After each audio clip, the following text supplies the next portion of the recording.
There is something most people will never admit out loud, something they carry in the back of their jaw, a low, grinding tension they mistake for ambition but is actually the quiet terror of knowing they are running out of time, and that the life they are living right now is already the answer to the question they are afraid to ask. The question is this: what if you never escape? What if the income that feels tight today is not a temporary problem, but a permanent address? What if the poverty loop, that invisible circuit of small paychecks, mounting debt, deferred dreams, and silent resentment, is not something that happens to unlucky people, but something that is happening to you, right now, by design, and you do not even know it? Napoleon Hill spent over 20 years studying the wealthiest human beings this civilization has ever produced. He sat across from Andrew Carnegie, the man who built an empire from nothing and gave away more money than most nations could imagine. He walked through the offices of Henry Ford, a man who once could not read a single engineering blueprint, but who bent the entire industrial age to his will. He spoke privately with Thomas Edison, John D. Rockefeller, and dozens of others who had cracked the code that most people die never finding. And what Hill discovered in those rooms, in those conversations, in those decades of obsessive research, was not what he expected. It was not talent. It was not luck. It was not even hard work in the way most people define it. It was something far simpler and far more dangerous to ignore. And if you stay until the end of this, you will understand exactly what it is, and more importantly, why you have been kept from it, and what to do about it starting today. But first, you need to understand something about where you are right now, because the place most people are standing is far more precarious than it looks from the outside. Mira, there is a man, and let us call him David, because that name belongs to someone real, someone whose situation Hill would have recognized immediately. David wakes up at 6:45 every morning. He showers, he dresses, he drinks his coffee standing over the sink because sitting down feels like a luxury he has not earned. He drives 35 minutes to a job that pays him just enough to keep him from quitting. He does this 5 days a week, sometimes 6. He has done this for 11 years. David is not lazy. That is the part that nobody talks about. David works harder than most people in that building. He stays late. He takes the calls nobody else wants. He has been passed over for promotion twice, not because he is incompetent, but because something invisible keeps him exactly where he is. And he feels it, that something behind his eyes, a dull pressure like a headache that never quite arrives, the nagging sense that this is not what his life was supposed to look like. At night, David scrolls. He reads articles about passive income, about real estate, about people who built something from nothing. He watches videos. He tells himself that one day, when the timing is right, when the kids are older, when the economy settles, when he has saved enough, he will make his move. He has been saying this for 11 years. His wife sees it. His oldest daughter, who is 8 now, already senses something in the household that she cannot name but can feel. A kind of low-level scarcity that has nothing to do with whether there is food in the refrigerator and everything to do with the atmosphere in the room when money is mentioned. David is not a fictional character. He is the statistical average. He is the rule, not the exception. And the machine that keeps him exactly where he is has a name. Napoleon Hill called it the poverty consciousness. And it is not a metaphor. If you're watching this and something in what you just heard landed somewhere real, somewhere in the pit of your stomach, or behind your eyes, or in that tense place at the back of your neck, then you need to stay with this, because what is coming next is the part that the financial industry, the education system, and frankly, most of the people around you have a vested interest in you never fully understanding. And before we go further, if this kind of thinking, this raw, unfiltered philosophy of wealth and mind power, is something that moves something in you, then the most intelligent investment you can make right now is to subscribe to this channel. Not because of an algorithm, because the people who get rich are the ones who keep feeding their minds with the right information consistently, relentlessly. The people who stay poor are the ones who watch one video and go back to scrolling. Commit to this, subscribe, and if the story of David already feels uncomfortably familiar, leave a comment below. Tell us, how long have you been telling yourself that your moment is coming? Because that answer might be the most honest thing you say today. Now, let us talk about the trap. The poverty loop is not primarily a financial problem. That is the first thing Hill would want you to understand, and it is the thing that makes it so brutally effective. You cannot solve a mental problem with a financial solution. You can give a poverty-conscious person $1 million, and within 3 years, study after study confirms this, they will have returned to the income level that matches their internal programming. Not because they are foolish, because the subconscious mind, which Hill called the most powerful force available to the individual, operates like a thermostat. Veras, a thermostat does not care whether the temperature you set is comfortable or miserable. It only cares about maintaining the setting. And most people walking this earth have a subconscious financial thermostat set somewhere between survival and mild discomfort, because that is what was programmed into them before they were old enough to question it. They heard their parents say money does not grow on trees. They heard rich people are greedy. They absorbed the idea that wanting more is somehow shameful, that ambition is arrogance, that the safe and humble path is the virtuous one. And those ideas, repeated thousands of times across the most impressionable years of their lives, did not stay in the conscious mind where they could be examined and rejected. They sank. They hardened. They became the operating system. And now, every time an opportunity appears, the thermostat kicks on. Every time a bold decision needs to be made, the thermostat kicks on. Every time the possibility of real wealth flickers at the edge of awareness, the thermostat does its job and the temperature returns to the setting that was programmed decades ago by people who were themselves trapped in the same loop.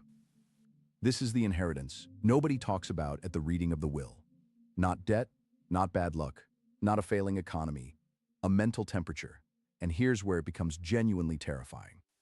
If you do not change that setting deliberately, with strategy and with the kind of focused intention that Hill described as definiteness of purpose, then you will pass that same thermostat to your children. Not through genetics, through the invisible curriculum of daily life, through the way you talk about money at the dinner table, through the anxiety your body carries into every financial conversation, through the resigned tone in your voice when you say things like, "We cannot afford that," or "People like us do not do things like that," or "Be realistic." Your children are watching. They are not watching what you say. They are watching what you do. They are watching the tension in your jaw when the bills arrive. They are watching whether you live like someone who believes abundance is possible, or someone who has already made peace with its absence. And they will learn. Children always learn. The question is only what they are being taught. This is not said to create guilt.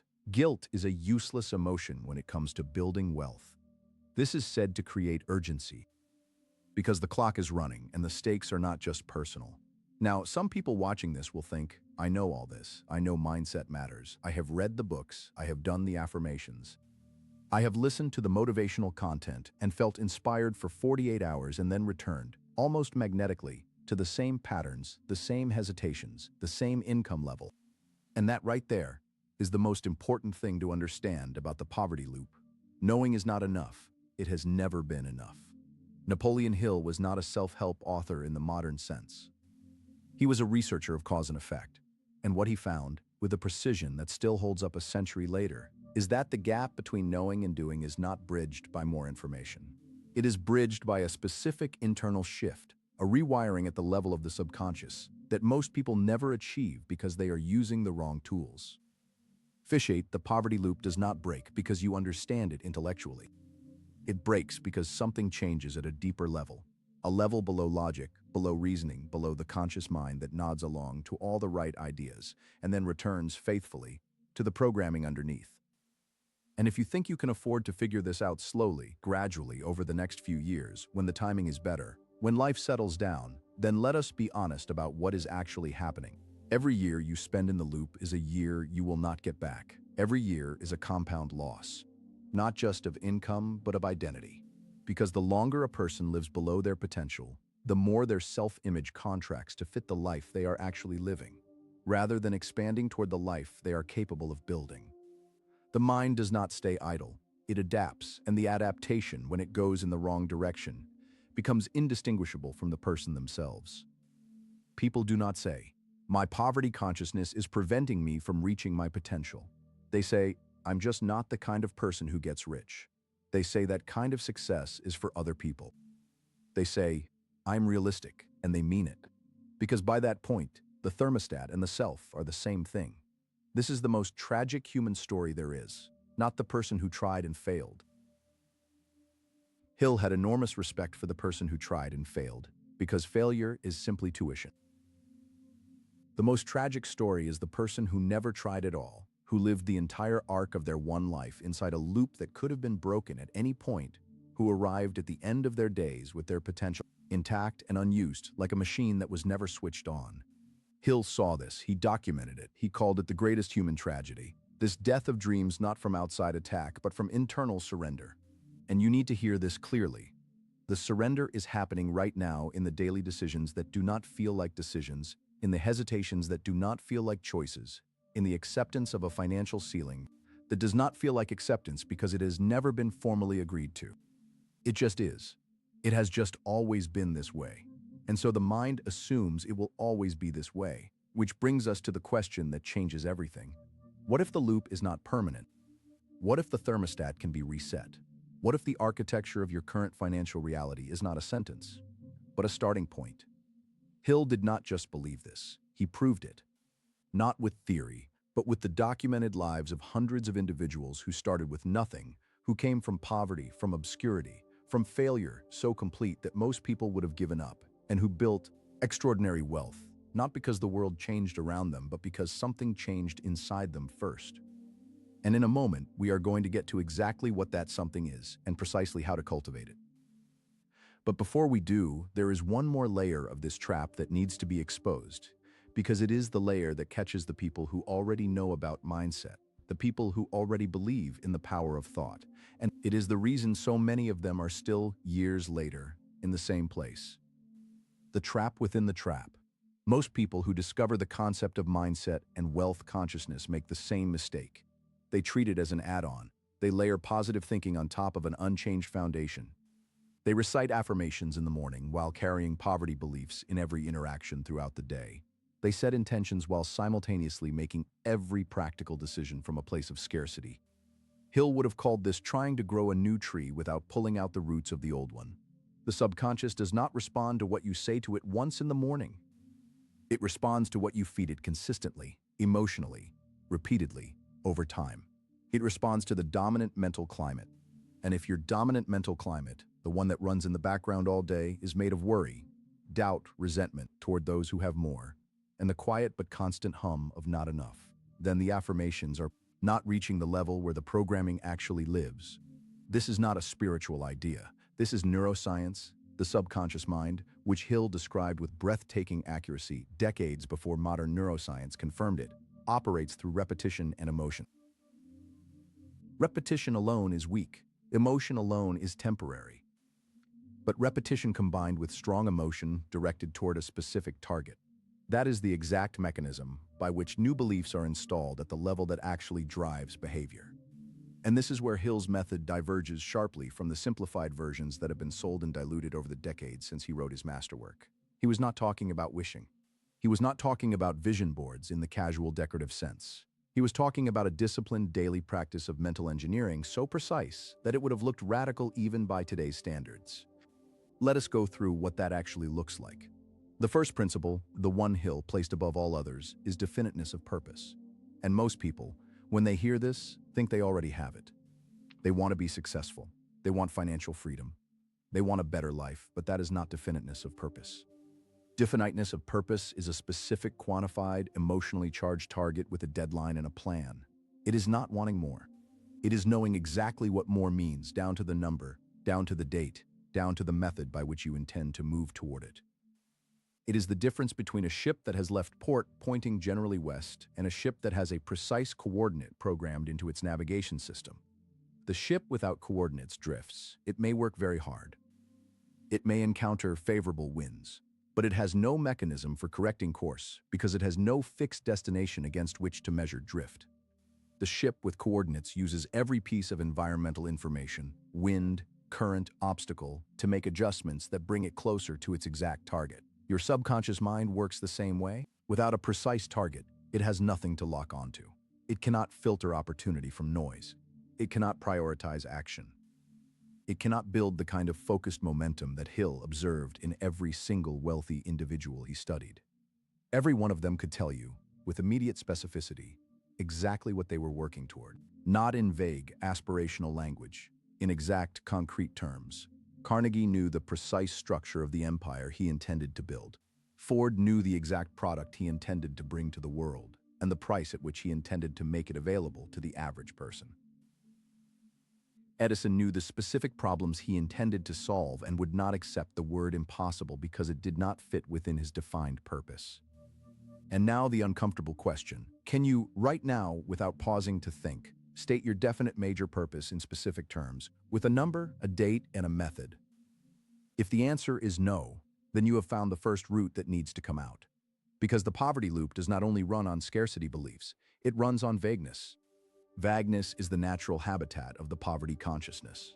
Vague desires produce vague actions, which produce vague results, which confirm the vague belief that success is somehow for other people. Mira, here's something Hill observed that almost nobody talks about. The moment a person defines their purpose with genuine specificity and emotional intensity, something shifts in their perception of reality. Opportunities that were always present but invisible suddenly become visible. People who could have helped them, who were always there, suddenly appear relevant. Information that always existed suddenly seems to apply directly to their situation. This is not magic. It is the reticular activating system, the part of the brain responsible for filtering the roughly 11 million bits of information per second that your senses are receiving down to the roughly 50 that your conscious mind can process. When you give the brain a precise target, it recalibrates the filter. It starts showing you what it was previously hiding from you, not because the world changed, but because the instructions changed. The mind finds what it is told to look for.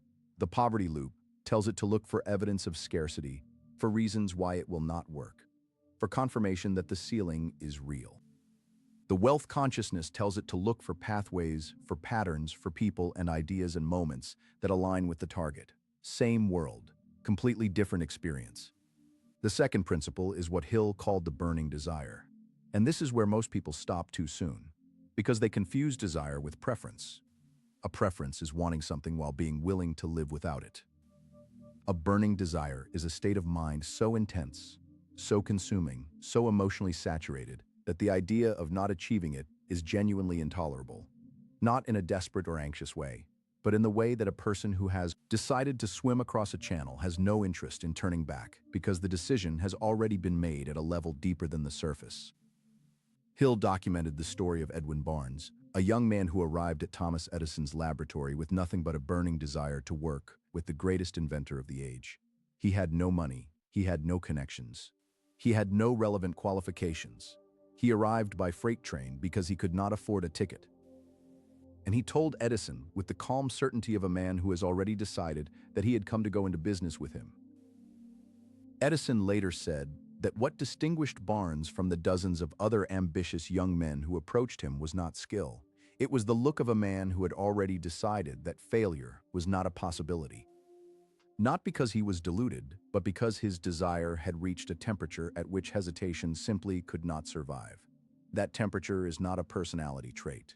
It is a cultivated state.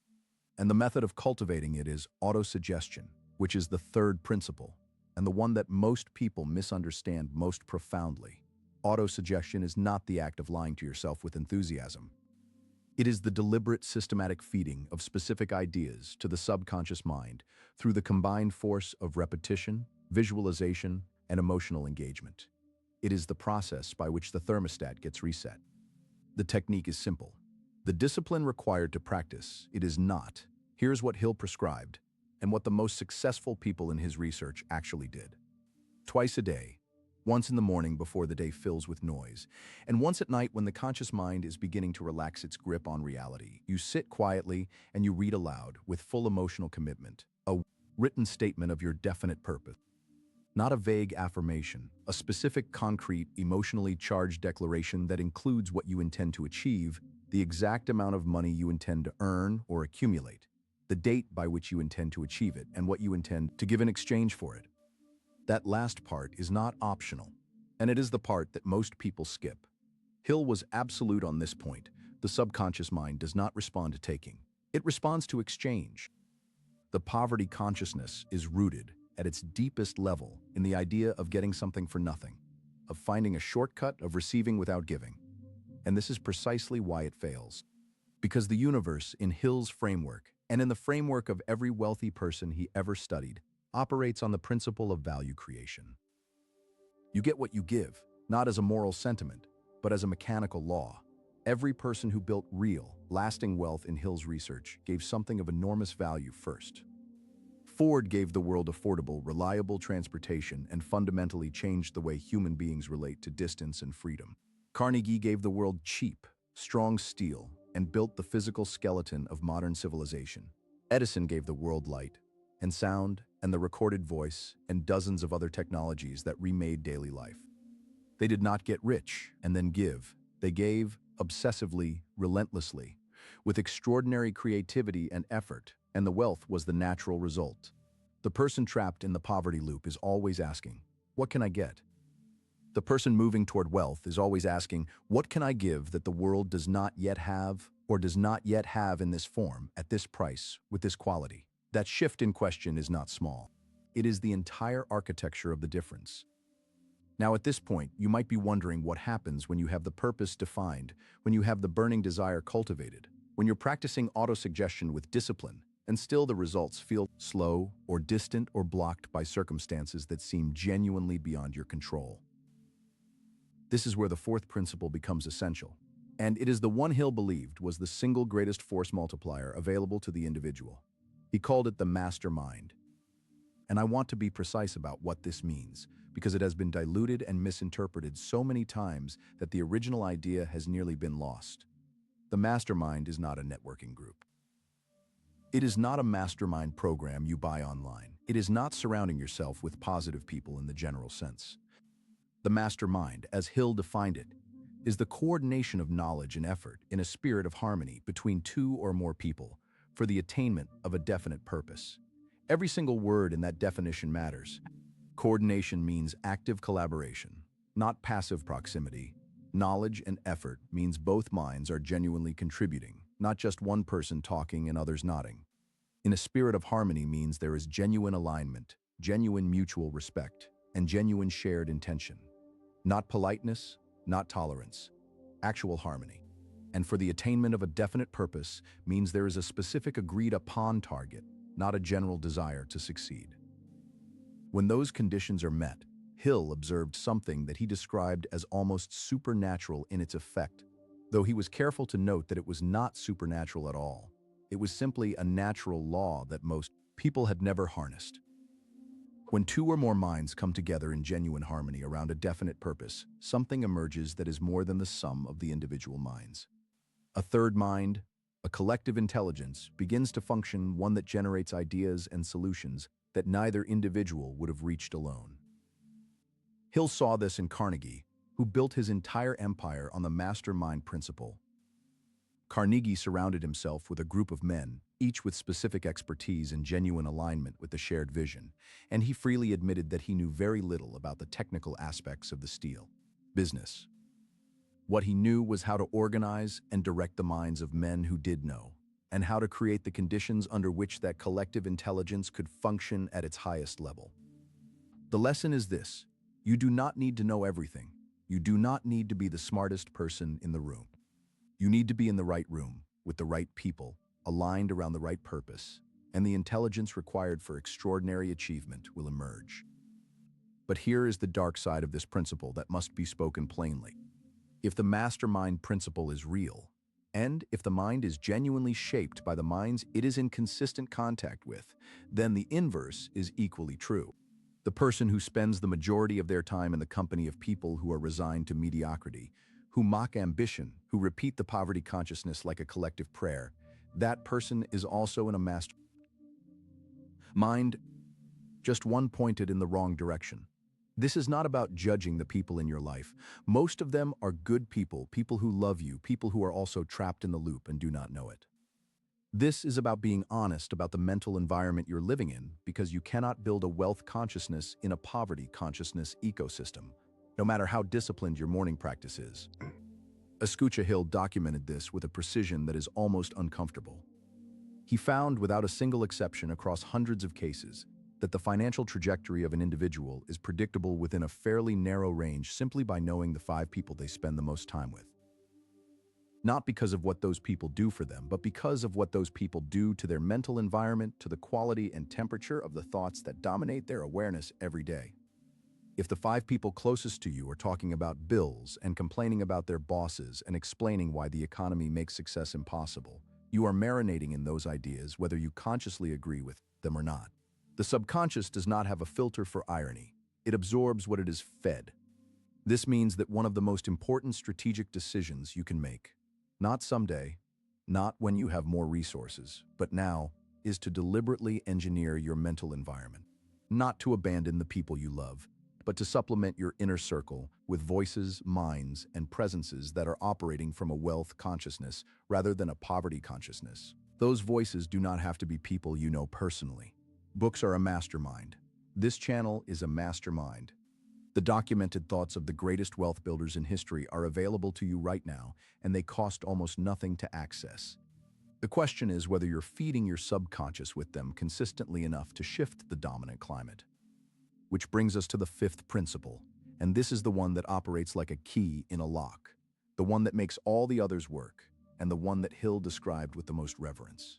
Faith. Not religious faith, though Hill respected that deeply. The specific kind of faith he meant is what he called applied faith, the absolute, unqualified belief in the attainment of your definite purpose, held so steadily and so confidently that the subconscious mind accepts it as an instruction rather than a wish. Here's the distinction that matters most. A wish is held in the conscious mind and released when circumstances seem to contradict it. Faith is held in the subconscious mind and operates independently of contradicting circumstances. A person who wishes to be wealthy loses their conviction when the bank account drops. A person who has applied faith in their financial vision does not. Not because they are in denial of reality, but because they have a deeper relationship with reality, one that recognizes that current circumstances are always the result of past thinking, and that the circumstances being built right now are the ones that correspond to the current dominant thought. You're never living in the present. You're always living in the past. The present moment is the harvest of seeds planted weeks, months, sometimes years ago. The seeds being planted now will produce results that will not be visible for some time. And the temptation, the terrible loop-reinforcing temptation, is to judge the seeds by the soil rather than by the harvest that has not yet come. Hill watched person after person lose their faith at precisely the moment when they were closest to a breakthrough. He called it the point of temporary defeat, the moment when every circumstance says it is not working, and the only thing that separates the person who breaks through from the person who gives up is whether they hold the faith long enough for the harvest to arrive. He documented this with Andrew Carnegie, who faced financial ruin not once but several times in the early years of his enterprise. He documented it with Henry Ford, who watched his first 2 automobile companies collapse before the third one changed the world. He documented it with his own life, a life that included decades of financial struggle, personal loss, and circumstances so discouraging that most people would have concluded reasonably that the dream was dead. The dream was never dead. The harvest was just still growing. And this is the part that needs to land somewhere real in you, somewhere in the palms of your hands, which is often where held tension lives when we are gripping something we are afraid to release. This is the part about time. You're not getting younger. This is not a harsh observation. It is the most compassionate thing that can be said, because the person who hears this and feels it land in the right place will move differently today than they would have moved without hearing it. Every day you remain in the loop is not a neutral day. It is a day in which the loop deepens, in which the self-image contracts slightly further to match the life being lived, in which the gap between potential and reality grows by one more day's worth of compound interest, in the wrong direction. But more than that, every day is a day in which your children are watching. A day in which your partner is either being pulled toward a more expansive life or is settling into the same resignation. A day in which the generation that follows yours is being given its first lessons about what is possible and what is not, what people like them do and do not do, what the ceiling looks like and how far above the floor it sits. The poverty loop is not just personal. It is generational. It is a legacy. And you can choose today whether that legacy is one of limitation or one of possibility. Hill believed, with the fervor of a man who had seen it proven too many times to doubt, that every human being who comes into this world carries within them the seed of some form of greatness, not in a sentimental sense. In a literal, mechanical, practical sense, every person has a set of abilities, a perspective, a combination of experiences and instincts and passions that, if directed with definiteness of purpose and backed by burning desire and organized through the master mind principle and sustained by applied faith, can produce something of extraordinary value for the world. And the tragedy, the one he could not speak about without emotion, is that most people go to their graves with that seed still inside them, never planted, never watered, never given the conditions it needed to grow. Not because the world would not have received it, because they never believed it was worth offering. And now we come to the practice, not the philosophy. The actual practice, because Hill was above all else a pragmatist, a man who was uninterested in ideas that could not be translated into action, and who measured the value of a principle entirely by whether it produced measurable results in the real world. Here's what you do, starting today. You write your definite purpose, not in your head, on paper, with a pen, because the physical act of writing engages the subconscious differently than thinking does. You write the specific financial target you intend to reach. You write the specific date. You write what you intend to give in exchange. You write it in the present tense, as though it is already true, because the subconscious does not respond to future tense. It responds to now. Then you read it aloud, twice a day, every day, with the full emotional engagement of a person who already knows this is their reality. Not hoping, knowing, the distinction is not semantic. It is the entire mechanism. You audit your mental environment. You look honestly at the 5 people whose voices are most present in your daily mental life. Not just physically present, but mentally present, the voices that dominate your inner commentary. And you ask, without judgment but with absolute honesty, are these voices pointing toward the financial reality you are trying to build, or are they pointing away from it? Then you make the adjustments that honesty demands. You identify your mastermind, not a group of cheerleaders. A group of people with specific complementary knowledge, with genuine alignment around a shared purpose, with the kind of character that makes harmony possible. 2 people is enough to start. The quality of the alignment matters infinitely more than the size of the group. You begin to cultivate the habit of giving before getting. You ask every day what value you can create today that did not exist yesterday. Not what you can take, what you can give, what you can build, what problem you can solve that someone in the world is currently experiencing and would pay to have resolved. You start small if you need to. You start with what you have, but you start from the orientation of the creator, not the consumer. And you protect your faith. You treat it like the most precious resource you have, because it is. When circumstances are discouraging, and they will be, you return to the written purpose. You return to the emotional state of the person who has already arrived, and you hold the temperature, not with desperation, with the calm certainty of the navigator who knows the coordinates and trusts the instrument. Napoleon Hill said something once that has stayed in the minds of everyone who truly understood it. He said, "Whatever the mind can conceive and believe, it can achieve." And the people who dismiss this as a pretty phrase have missed the most important word in the sentence. The word is believe, not conceive. Conceiving is easy. Everyone conceives. Everyone imagines a better life. The poverty consciousness is full of people who can conceive of wealth. The question is belief. Belief at the level of the subconscious, where the thermostat lives, where the filter lives, where the actual instructions to the nervous system are issued. And belief at that level is not granted. It is built brick by brick, repetition by repetition, emotional engagement by emotional engagement, over days and weeks and months of disciplined practice. This is why the people who say they tried mindset and it did not work almost universally tried it for a few weeks, felt inspired, encountered a setback, and concluded that the principle was flawed. They were not wrong that something did not work. They were wrong about what something was. What did not work was 3 weeks of intermittent effort applied against decades of contrary programming. The programming that has been in place since childhood does not dissolve in 3 weeks, but it also does not take decades to change. Hill found consistently that when the practice is applied with genuine intensity, genuine emotional engagement, and genuine consistency, the first measurable shifts in perception and opportunity typically begin within 3 to 6 months. not the full harvest, the first green shoots. And those first green shoots, those first moments when you notice an opportunity that you would previously have missed, or when you find yourself responding to a financial situation from a place of creative possibility, rather than anxious scarcity, those moments are the evidence that the thermostat is moving, that the loop is beginning to break.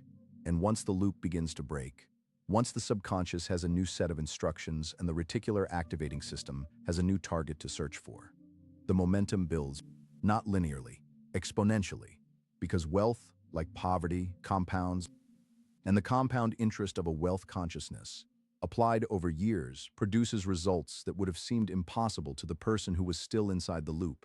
Hill saw this. He documented it. He staked his life's work on it. And the people who applied his principles with genuine rigor, not the people who read about them, the people who applied them, built some of the most significant fortunes in the history of modern civilization. The question is whether you will be one of the people who applies them or one of the people who found them interesting.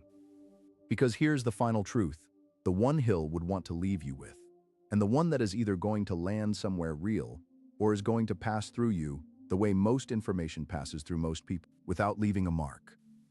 The poverty loop is a choice, not a conscious choice, not a deliberate choice, not a choice made with full awareness of what was being chosen, but a choice nonetheless.